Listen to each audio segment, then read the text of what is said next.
for those of us that have followed you, and for those of us that do follow you and certainly see your activity on LinkedIn, for example, is you are the networking king. You know how to network. You're out there networking all the time, and which is part of fun of how we've known each other. Because the very very first time I ever met you.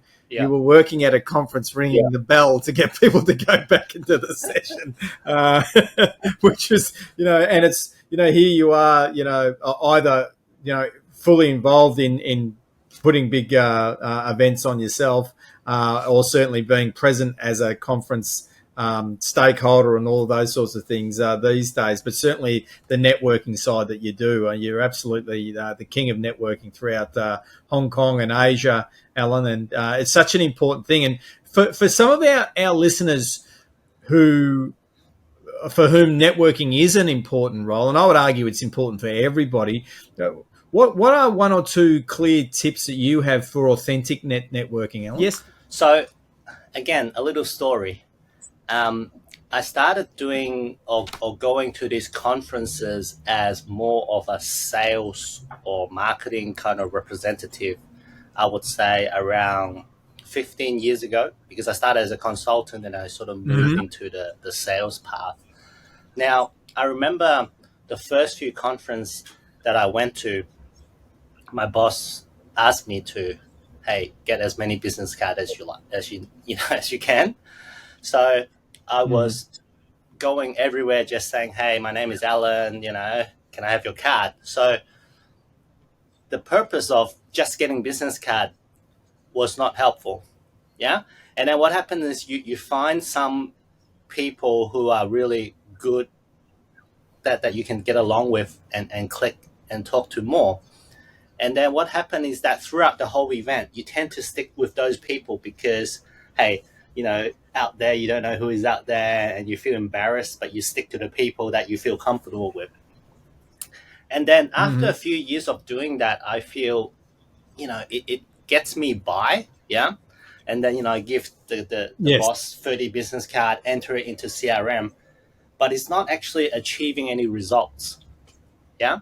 So what happened is when I actually become the leader of a particular team and think about, hey, how I can do things effectively, I now go to events and try to have meaningful conversation and focusing on the quality but not quantity. So you would rather make some like 3 to 5 really good friends there.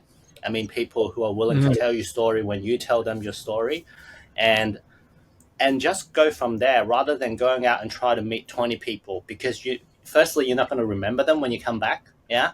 And they're not going to remember you. Yes. So focusing on the quality now is really important.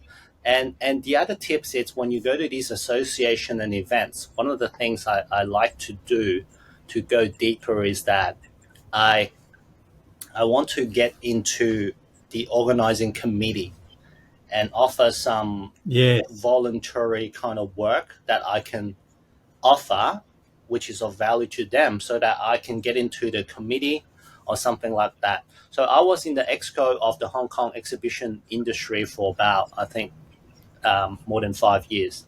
So during that time, networking was a lot easier, because when you're in the exco, they are like, hey, let's welcome our executive committee members on stage, blah, blah, blah, and do a toasting for us. So when people hear your name, see you out there during the breaks and the networking session, people come to you, say, oh, you're one of the exco, yeah? So it makes networking a lot easier when people come to you, yeah? So it's like when you're doing a keynote, it has the same effect. After you do a keynote, people will come to you and say, hey, you had a really good talk, very interesting topic. So it's starting from the other side, yeah, where you are getting, try to get to know people, but build your way into that event so that you are on the host side, and then people will come to know the host. So this will make networking a lot easier. So I would say focus on the quality and try to get on the host side. Yeah, they're two fantastic tips, Alan, because it makes you the magnet. It makes you the magnet, and people are coming to network with you.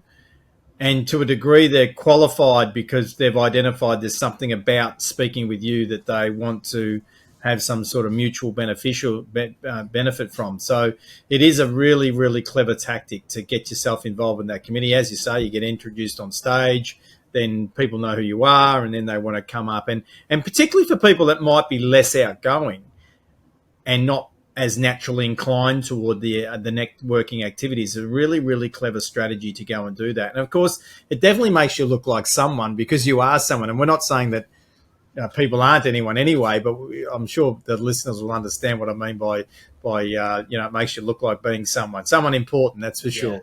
When So they come and do I that. would And say I would say growing up, I have more of an introvert kind of character.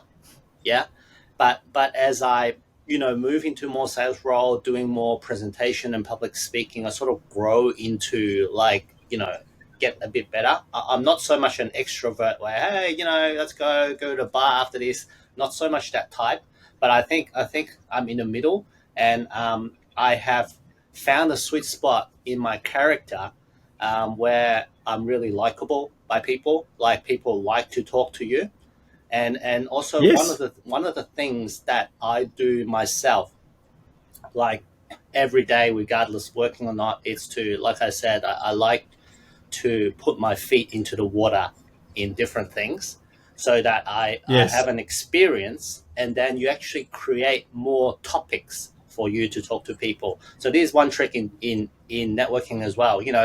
When you talk to people, you say, hey, you know it looks like that you like basketball, and then you can talk about NBA. Yeah, it looks like you like yes, F1 yes. racing, and then you can talk about Hamilton, or something like that. And then so it's really important that you have a range of hobbies. Yeah, when you want to go networking, so that Yes. you have topics to carry on with people when you pick up that they have a particular interest in certain topics.